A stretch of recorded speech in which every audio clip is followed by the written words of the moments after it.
Naghahanap ba kayo ng tinted sunscreen na FDA approved at yung mura pa? Ay nako mga Lods, mga Mars, try nyo na tong Ashley Shine BB Cream with SPF 30.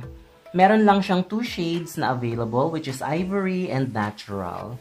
Para sa akin, okay na tong SPF 30, pero kung feeling nyo kulang pa at may expose talaga kayo ng sobra sa araw, pwede naman kayo mag-layer ng iba pang sunscreen. Magto 2-finger technique ako sa BB cream na to kasi gagamitin ko siya as sunscreen.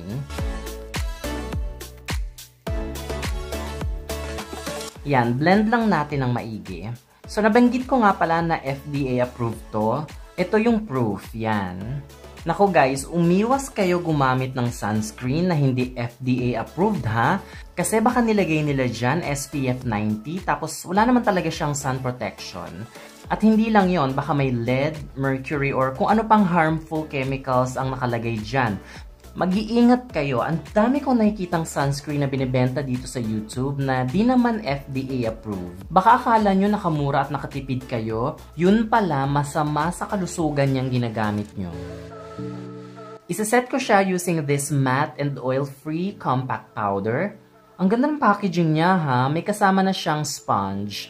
2 shades lang ang available, Bright Color and Nature. Yung number 2 Nature ang itatry ko. Sana magkaroon pa sila ng iba pang shade, lalo na yung para sa mga morena.